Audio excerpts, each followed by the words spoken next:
스마트 팩토리 SQC 기초 통계 강의입니다. 네, 여러분들 잘 지내고 있나요?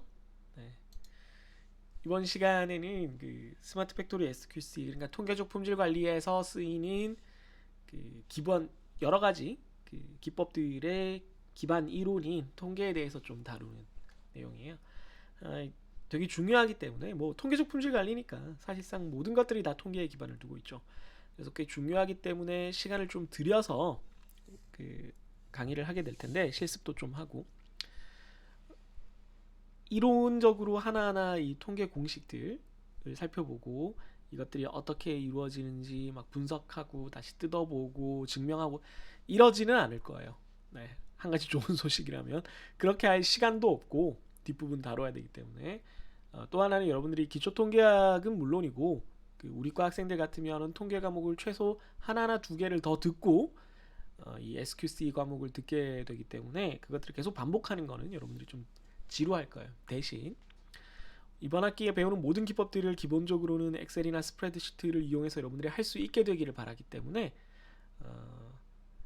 가능하면 통계적인 이론을 개념으로 공식은 적게 적용하고 개념적으로 여러분한테 설명을 하면서 대신 그걸 스프레드시트에서 실제로 사용해 보는 쪽으로 좀 초점을 맞추려고 합니다. 그래서 제 수업을 실제로 실강을 듣는 학생들은 아마 제가 그 실습 자료를 스프레드시트로 다 공유를 해드렸을 거예요. 그래서 스프레드시트를 같이 보면서 강의 자료랑 같이 왔다 갔다 하면서 이 수업을 듣는 게 도움이 많이 되리라 생각을 합니다. 네, 그럼 같이 한번 살펴보죠. 지난 시간부터 아마 이 화이트보드라는 프로그램을 쓰고 있는데 되게 좋아요. 네. 제 책상에 그 전자칠판이 생긴 것 같고 좋은데 제가 예전에는 글씨를 잘 썼거든요. 네, 글씨. 네, 점점 글씨가 좀 못나지는 것 같아서 좀 걱정이 되긴 합니다. 네. 그리고 또 하나는 이렇게 하면 여러분들 보이시죠? 네, 커서가 있는 부분이 또 보이기도 하고 그러더라고요. 네, 아무튼 그렇습니다. 자, 그럼 첫 페이지부터 같이 보죠. 제가 지금 자꾸 헛웃음이 나는 이유가 있는데 평소에 이 마이크를 제가 뭐 녹음용 프로그램을 아무것도 안 켜겠지만 혹시나 몰라서 카메라는 이렇게 포스트잇 같은 걸로 가려놓고 마이크는 그 게인이라고 들어가는 볼륨 입력을 제로로 해놓거든요. USB를 빼면은 또 장치 인식이 빠진다 그래가지고 그래서 그 게인을 다시 안 돌려놓고 다이얼을 다시 안 돌려놓고 강의를 꽤 찍었어요 지금. 그래서 다 날리고 새로 찍고 있습니다. 마음이 아프네요. 아무튼 모집단과 표본입니다. 통계적 품질 관리에 있어서 혹은 통계학에 있어서 가장 어떤 핵심적인 개념 중에 하나가 아닌가 싶어요. 많은 선생님들이 이 부분을 설명하는데 시간을 꽤 들이실 거예요. 저도 그렇습니다. 모집단과 표본이라는 개념부터 한번 살펴보죠. 모집단은 population이라고 부르고 표본은 sample이라고 부릅니다. 모집단을 제가 수업 시간에 population으로 부를 일은 별로 없을 것 같아요. 모집단이라는 한국말을 더 많이 쓸 텐데 표본은 샘플이라고 많이 부를 것 같아요. 뭐 워낙 우리가 일상적으로 쓰는 말이라서 저도 입에 그게 붙었고 또한 표본을 모집단으로부터 표본을 이렇게 조금 덜어내는 것, 이 오른쪽 그림에 나타나다시피 전체 이 데이터 중에 일부 5개를 이렇게 테두리를 쳐서 표본이라고 이름을 붙이는 이 과정을 표본 추출이라 그러는데 5개를 뽑은 거죠. 20개 중에. 이런 것도 역시 제가 샘플링으로 부르는 경우가 꽤 많을 겁니다. 어떻게 보면 샘플링 때문에 제가 표본을 샘플이라고 부른다라고 볼 수도 있는데 뭐 입이 그렇게 붙은 거예요. 뭐 특별한 이유는 없습니다. 모집단은 population이라고 불리고 가능한 모든 데이터를 얘기합니다. 모든 데이터라고 그냥 생각을 하시면 돼요. 남자들의 키의 평균이다 그러면은 모집단은 우리나라 모든 남자예요. 우리나라 모든 남자들의 키가 모집단이 됩니다. 표본은 뭐 그 중에 일부를 이렇게 떼내서 키를 측정해서 그 평균을 가지고 우리나라 남자 키의 평균이 얼마다 뭐 이렇게 보는 거잖아요. 네, 그럴 경우가 샘플 표본이 됩니다. 그래서 전체 모집단에서 표본을 이렇게 뜯어내는 거를 오른쪽 그림처럼 이렇게 하는 거를 표본 추출 샘플링이라고 해요. 그러면 이게 왜 필요한가부터 한번 생각을 해보죠. 왜 필요한가?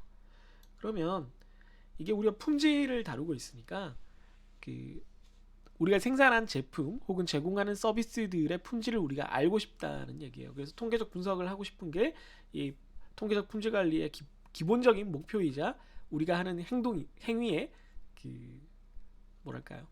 폭넓은 범위에서의 설명인데,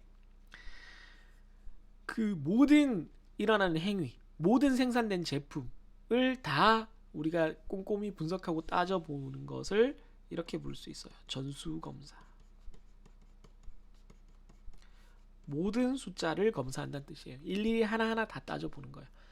그러면 이게 불가능하거나 어렵거나 적절하지 않아서 전수검사를 안 하고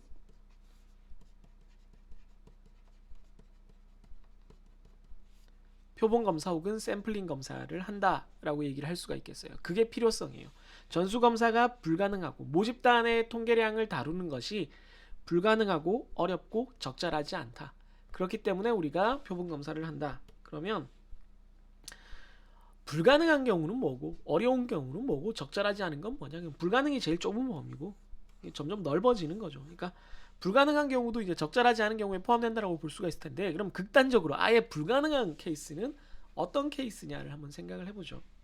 불가능한 케이스가 어떤 케이스입니까? 아예 모든 데이터를 다 통계량을 구하는 것이 불가능한 경우는 쉽게 말해서 비가역적인 어떤 행동을 해야 되는 거예요.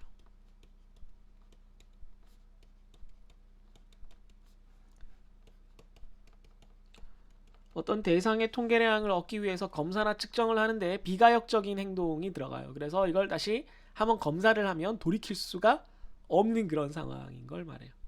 뭐가 그렇죠? 뭐 대표적으로 그런 걸 파괴 검사라고 하죠. 뭐 예를 들면 과일 맛보기.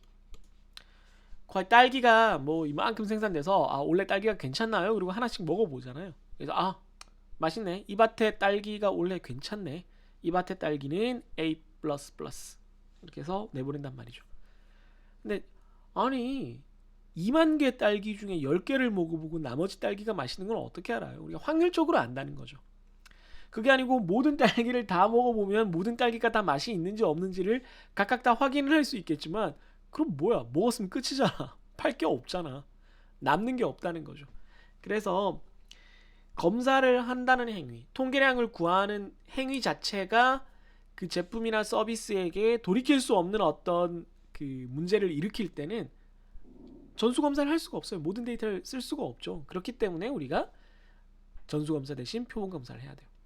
그게 아니더라도 예를 들면 불가능하지는 않더라도 어렵거나 적절하지 않은 경우가 있을 수가 있는데, 적절하지 않은 경우는 뭐 때문일까 생각을 해보면 뭐 여러 가지로 표현할 수 있어요. 돈도 많이 들고, 비용, 시간도 많이 들고, 그걸 하는 사람도 많이 들고, 이런 거. 이걸 다 합치면 자원이 많이 소모되기 때문에 그런다라고 볼 수가 있어요. 모든 제품을 하나하나 검사를 하는 거는 당연히 시간이 많이 듭니다. 그리고 많은 사람이 필요하고, 때로는 품질 검사를 하는데 전문가들이 필요하기 때문에 전문가도 고용을 해야 돼요. 그리고 당연히 그 과정에서 비용이 많이 발생을 하죠. 그래서 그렇게 다 검사를 해서 내보냈더니 비용이 너무 비싸져서 제품값이 너무 비싸다는 거예요. 그럼 아무도 안 사. 그래도 안전한 게 좋지 않나요? 확실한 게 좋지 않나요? 물론 확실한 게 좋은데, 예를 들면 뭐 100만 분의 2건 정도고 그게 어떤 사람에게 치명적인 문제를 일으키는 것이 아니라면 100만 분의 2건 정도는 일단 팔고, 그 100만 분의 2건에 대해서 고객이 그 문제가 있다면, 혹시나 문제가 있다면 그거를 우리가 적극적으로 신제품으로 교환해주고 보상을 해주는 것이 전수검사를 하는 것보다 훨씬 더 쌀 수 있다는 거죠. 물론 이게 단서는 붙어요. 늘 조심을 해야 되는 게, 사람의 생명과 관련이 있거나 제품의 기본적인 아주 치명적인 기능과 관련이 있어서는 안 돼요. 그런 경우가 아니라면 이렇게 비용을 좀 따져볼 필요가 있다는 거죠. 현실적으로 적절하지 않으니까. 그렇기 때문에 표본 검사를 하는 거예요. 물론 현실에는 이걸 잘못 이해해서 사람의 목숨이 왔다 갔다 하는 것인데도 이렇게 비용을 따지다가 폭망을 한 경우가 있죠. 여러분들 품질 경영 저한테 배웠거나 다른 교수님한테 배웠다면, 그 과정에서 그 유명한 몇 가지 케이스들을 봤다면 네. 함부로 이렇게 비용을 따져서는 안 된다는 건 이미 알고 있을 거예요. 하지만 어쨌든 현실적으로 비용이나 시간, 사람의 문제, 인력의 문제 때문에 전수검사가 불가능하다. 모집단 전체의 통계량을 다루는 것이 불가능하다. 그렇기 때문에 우리가 샘플링, 표본 추출을 하게 된다라는 거죠. 자, 그럼 표본 추출을 해요. 뭐 표본 추출을 하는 뭐 방법, 품질 검사를 할 때 뭐 로트 단위로 표본을 이렇게 추출하거나 혹은 뭐 층화로 해서 뭐 추출하거나 뭐 여러 가지 방법이 있을 텐데 그거는 그 단원에 가서 아주 간단하게 살펴보도록 하고요. 이번 학기에 다룰 게 좀 많아서 시작부터 이렇게 얘기하면 보통 학생들이 엄청 싫어하더라고요. 다룰 게 되게 많아. 뭐 이렇게 오른쪽 그림과 같이 이렇게 대체적으로 전체 데이터가 있을 때 일부를 끄집어내는 걸 이렇게 끄집어내는 걸 표본 검사라고 하죠.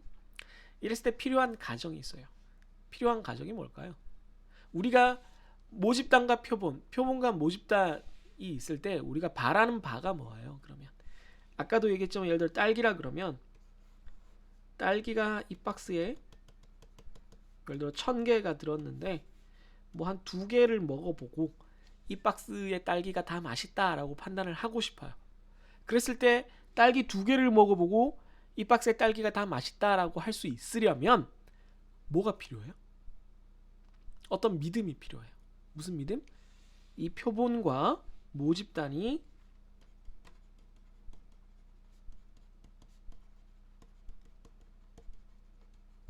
매우 유사하다라는 가정이 필요합니다. 아주 비슷하다는 거죠.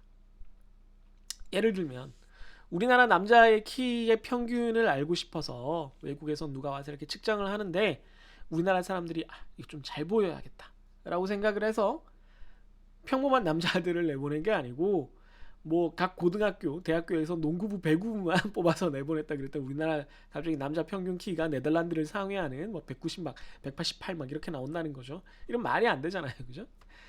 그러면 안 되고 우리나라 남자들 뭐 대한민국이 지금 5천만 명 가까이 되니까 2천 몇백만 명 되겠죠. 2천 몇백만 명 중에 예를 들어 5천 명을 뽑았다. 그럼 그 5천 명의 키의 분포가 그 사람들이 가지고 있는 성질이 대한민국 남자 전체의 성질과 거의 유사할 거다. 거의 똑같을 거다라는 어떤 믿음과 가정이 필요해요. 이런 가정 없이는 우린 표본 검사를 하는 게 아무런 의미가 없어져요. 표본 추출을 하는 게 아무런 의미가 없어져. 이 그림을 보면 알겠지만 전체 모집단에서는 뭐 이렇게 데이터 20개 중에 지금 이 주황색으로 된 게 5개 정도 있어요. 네. 그러면 4분의 1이거든요. 네. 25%겠죠? 네. 근데 이 표본 안에서는 5개 중에 2개가 있어요. 그러면 40%입니다. 굉장히 달라졌죠. 그래서 표본만 본 사람은 이게 주황색이 나쁜 거다 그러면 주황색이 40%나 있어? 이건 너무 심한 거 아니야? 이러고 얘를 버려버릴 수도 있다는 얘기죠. 그러면 안 되겠죠. 그래서 표본과 모집단의 성격이 똑같도록 표본을 샘플링하는 것도 중요하고 일단은 표본 검사를 하는 데 있어서는 그게 전제가 돼야 된다는 거예요. 그래서 표본이 모집단의 성질을 잘 반영하고 있다. 혹은 표본과 모집단은 그 성질이 거의 같다라는 것이 전제가 돼야 되고 그걸 우리가 이제 통계적 품질관이니까 통계적으로 조금 좁히면 표본과 모집단의 통계적 특성이 같다.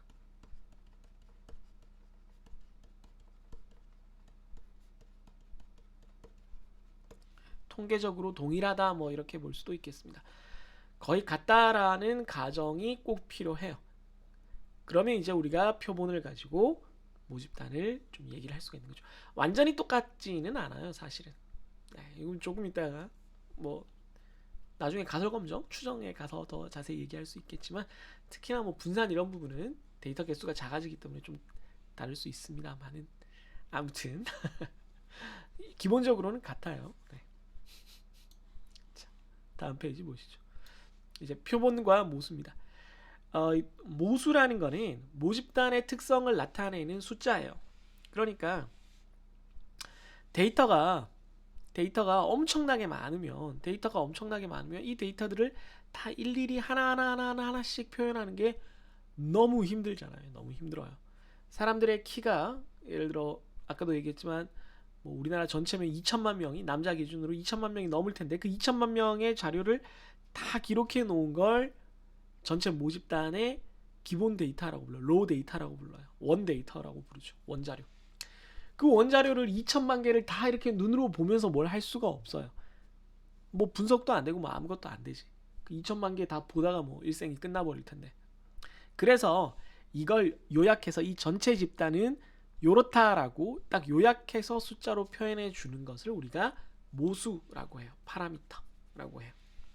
그래서 뭐 모수에 여러 가지가 있어요. 뭐 옆에서도 보이지만 뭐 평균, 뭐 분산, 뭐 그 이외에 뭐 외도, 첨도 뭐 이런 것들이 쭉 있어요. 뭐 여러 가지 있죠. 뭐 최대값도 있고 중앙값 뭐 여러 가지들이 있습니다. 아주 많아요.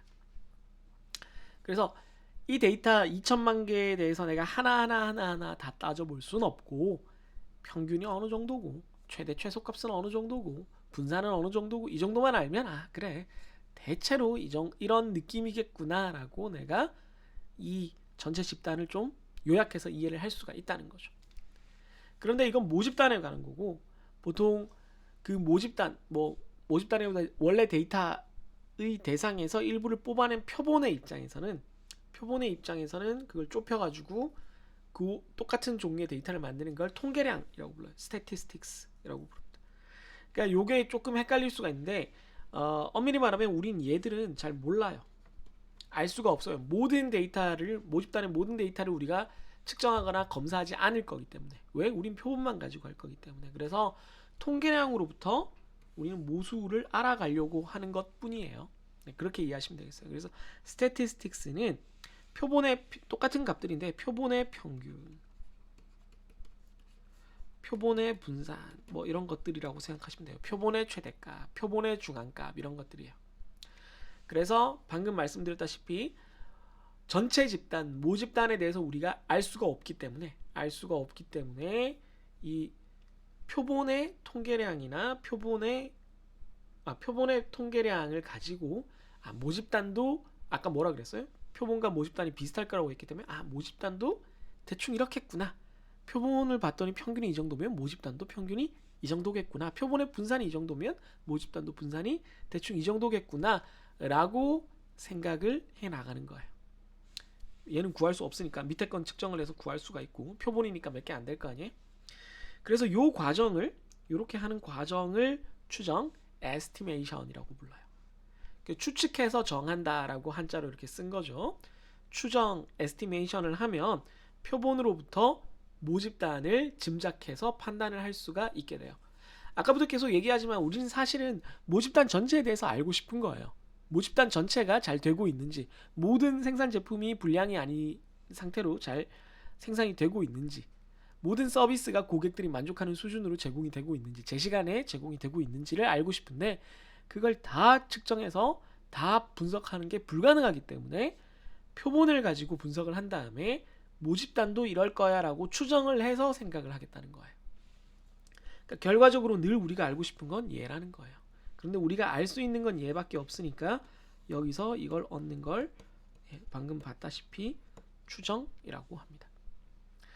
그러니까 우리가 앞으로 살펴볼 뭐 관리도라든가 가설 검정이라든가 뭐 샘플링 검사라든가 이건 전부 다 이걸 가지고 해요. 표본을 가지고 해요. 표본을 가지고 어떤 의사결정을 내리는데 나중에 여러분들은 헷갈릴 거예요. 이거 안 구하고 그냥 표본에서 데이터 구해가지고 끝내던데요? 끝내는데 표본에서 이 정도면은 이렇다라는 의사결정이 사실은 뭐가 숨어 있는 거냐면 표본이 이 정도면은 확률적으로 통계적으로 모집단도 파라미터가 이 정도일 거기 때문에 옳다 그르다라는 판단을 할 수 있다. 이렇게 되는 거예요. 이해됐어요? 그래서 우리가 앞으로 뭐 품질 검사를 하건 관리도를 그리건 가설 검정을 하건 다 표본만 가지고 끝내는 것처럼 보이지만 이 표본을 우리가 오케이 노를 하려고 그러는 게 아니라 모집단 전체에 대해서 판단을 하고 싶은데 그렇게 할 수 없기 때문에 표본의 통계량을 가지고 모집단이 똑같은 통계적 특성을 가질 거라는 가정하에 추정을 해서 한꺼번에 의사결정을 내리는 거예요. 그걸 기억해 주시면 좋겠습니다. 와 벌써 20분이 두 페이지 떠들었는데 큰일 났네. 오늘 갈 길이 먼데 어떻게 해야 되지?